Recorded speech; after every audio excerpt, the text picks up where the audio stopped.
How's it going, everybody? 8-Second Gaming here, back with another video, and today we're doing another tier list. You guys really showed love on the last video where I ranked the Legends in Season 8. If you guys haven't seen it yet, I'll throw a card somewhere up here. You guys can check that out after this video. Make sure to watch this video.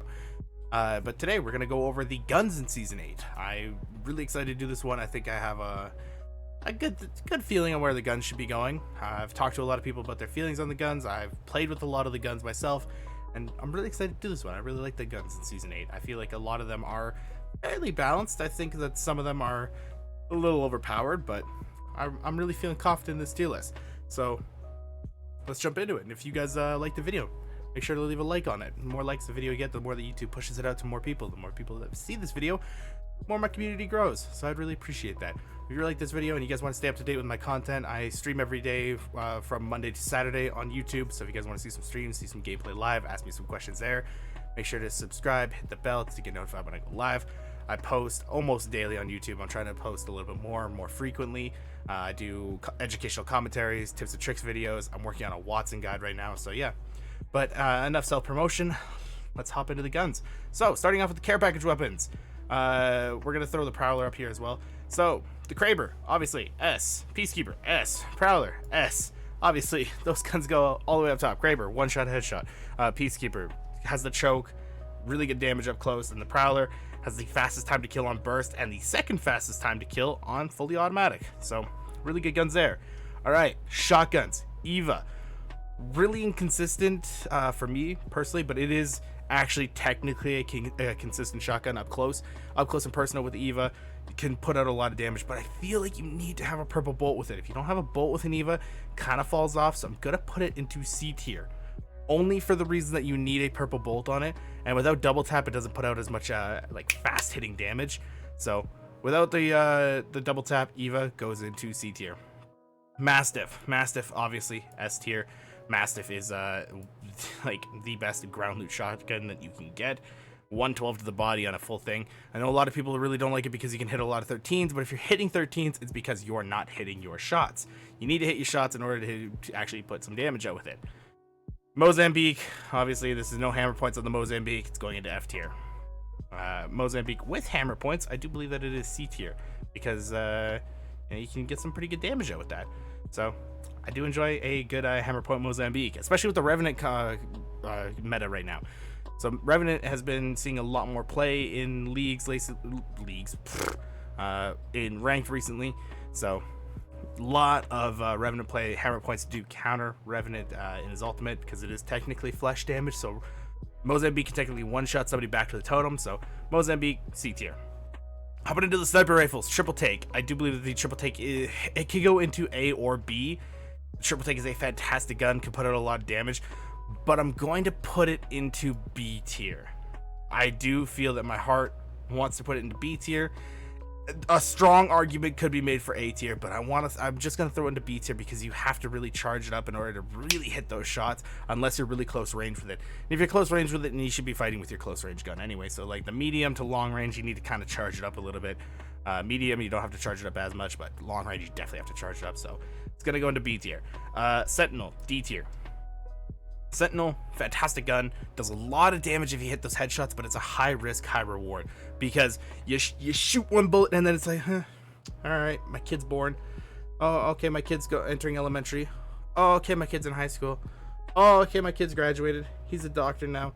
Oh, there's his wedding. Oh, okay, all right, now I can shoot again.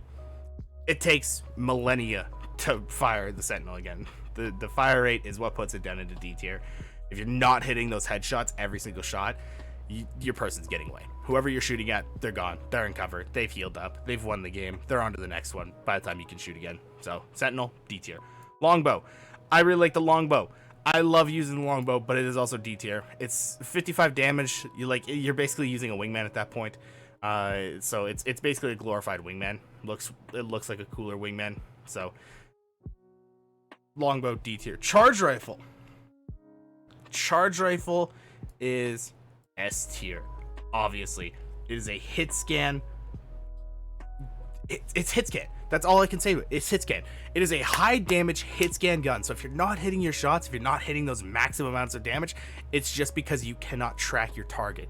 That is solely tracking. It's not accounting for the curvature of King Canyon and how fast the map is rotating and the wind and how fast your target's moving. It's not accounting for the bullet drop. It's not accounting for the bullet travel. So it's a hit scan gun. If you're not hitting your shots with it, it's because you can't track. That's it. It's easily worked on. Longbow, Skull Piercer, back with the same. I don't think the Skull Piercer really puts it up a tier. I think it's still the same. Devotion, uncharged or unturbocharged, C tier. Still a really good gun, but you can get out damaged by like Mastiff in close range. R301 I think out DPSs it before it's charged up. I think it does get outgunned, but with the turbocharger, it is definitely A tier. Strong argument could be made for S tier, but I'm going to put it into A tier. I hate going against it, but I think in order for it to be S tier, it has to be like fully kitted with a purple mag and like 2x, 3x, something like that. Like your favorite sight, your favorite stock. I think it has to be fully kitted. I'm going solely off of the turbocharger on this one. So A tier. Havoc, E tier. I think without the turbocharger, the time to spin up and to start shooting is just not worth it. A lot of guns will actually outgun you there. I know some people say like, oh, well, you have to sit behind a wall and then pre-fire it and then peek out. That's stupid. That's stupid. And it's got a lot of recoil. They added a lot of recoil since like the Havoc meta in what, season 5? It was either like was it season 5 or was it season 4? I think it was season 4. I don't know. One of those seasons back then was the Havoc meta where it was literally the most overpowered gun in the game. And I'm really white right now for some reason. Maybe I gotta back up a little bit. There we go. Gotta back up a little bit. Sorry, I was looking at my camera. I'm getting distracted. But with the turbocharger, I do believe it is C tier.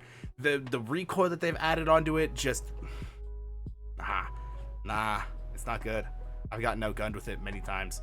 L-Star, F tier. Horrible. Marshmallow shooter, horrible. It's meant to be an LMG, but you have to play it as like a close range SMG. It's just, no.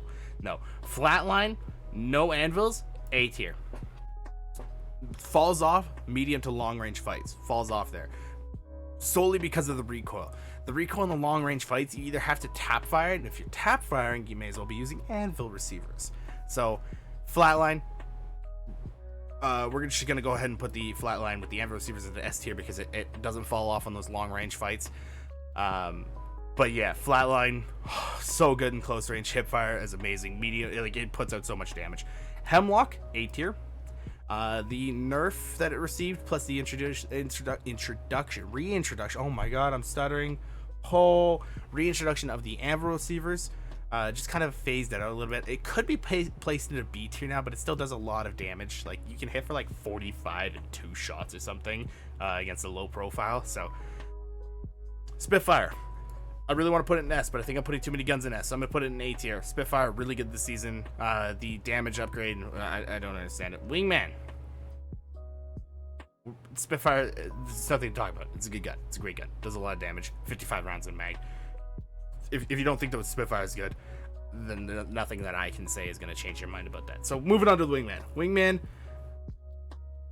Wingman, no Skull Piercer. I actually don't think the Skull Piercer really changes it. I'm going to put all the Wingmans into B tier. I'm going to put all the Wingmans here. It's still a good gun. Doesn't really have the effectiveness that it used to with anvil receivers. The only thing that really gets out of this is the mobility of the pistol. So like the strafe speed, that kind of thing. So Wingman, still really good. Still puts in a lot of work. Skull Piercer, Quick Draw, they're both really good options. So they go there. I'm going to throw the 30-30 up here as well. I'm going to throw the 30-30 into B tier. It is a very good gun if you're charging it up. If you're able to hit your shots consistently, it does a lot of damage. I feel like it is on par with the G7. Although, moving on to the G7, I do believe that the G7 is still A tier. At first, I thought the 30-30 was a better G7, but a lot more playtime, a lot more testing has kind of led me to believe that the G7 is still on top for the kind of Scout, DMR, whatever you want to call them. So Scout, the G7 Scout, you can still put in a lot of damage. The 3x 2 to 4 stuff like that on the G7, if you want to have that medium range kind of decimator, I would call it. I still think that the Scout is a better option. 301. Obviously 301 goes into S tier. That thing is a laser beam. That thing, if your enemy peeks out for half a second, they're getting just beamed. It's so good. The recoil changes that they added in like season 1 or something still haven't really been an issue. It's still a fantastic gun. I love it. It's great. There's not really much to say about the 301. Fast fire, it does a lot of damage. It's a laser beam. That's all I can say about that. Alternator. Alternator's a little bit interesting. Normally I'd put it like D tier, but season 8 it did get that little bit of a buff. Did get a little bit of that buff in season 8. So I think it's C tier, could be B tier. There's an argument made for both. I'm gonna throw it into B tier because it's actually really good. It's got a decent fire rate, it's got a decent amount of damage, it's got a decent mag size as well, and it does a lot of damage. I think it's pretty, you know, on par with you know, the R301 and the R9 now. Normally before it just wasn't there. It wasn't really feeling it. So I'm gonna throw it into B tier. RE45, D tier. Both of them D tier. The quick draw really doesn't make a difference on the RE45. It's a gun that you pick up off drop. As soon as you find an Alternator, an R9, or a 301, you're dropping that thing. Not worth it. I do think that if they added a little bit of damage to it potentially, that it could be a little bit higher up. It could be turning into an Alternator situation. But I think right now the RE45 is kind of the most underwhelming gun in the game in terms of kind of performance, if that makes sense. Performance wise, I think it's kind of the most underwhelming. P2020, no hammer points, F tier. P2020 with hammer points, A tier. That thing slaps.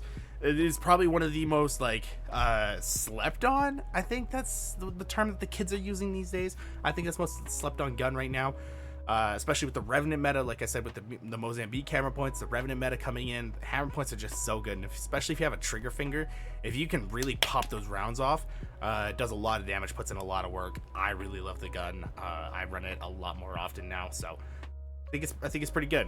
We're gonna go ahead and throw the Anvil Receiver 301 up there as well because it's still 301 obviously. R9. The R9 just hasn't been feeling like the R9 anymore. The R9 I think is more of a nostalgia thing. It could be an A, it's definitely not S. It could be an A, it could be an B. I solely off of the fact that the Alternator is now kind of the spot that it's in.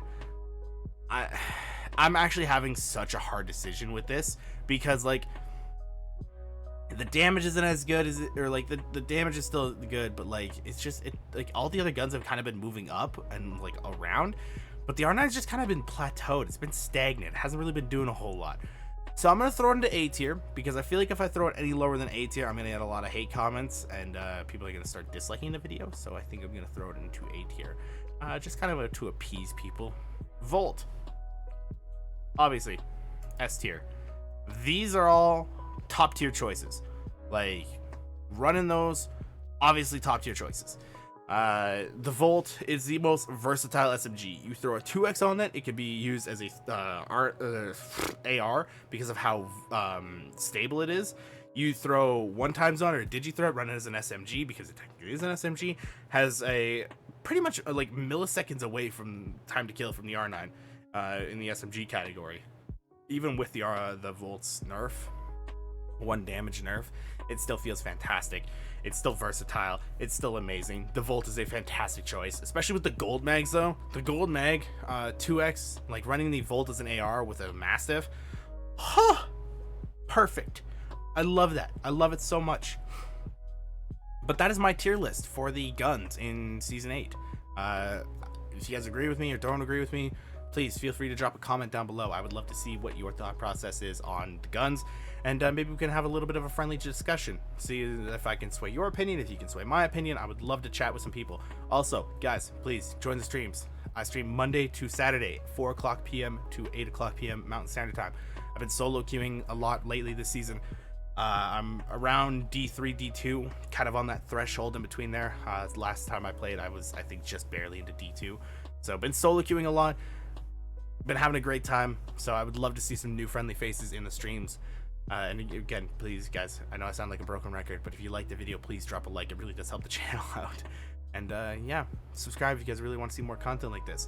I appreciate you guys watching all the way through the video. And if you did make it this far and you did make it all the way through the video, just know that I love you and I hope to see you again sometime. I'll see you guys later. Peace out.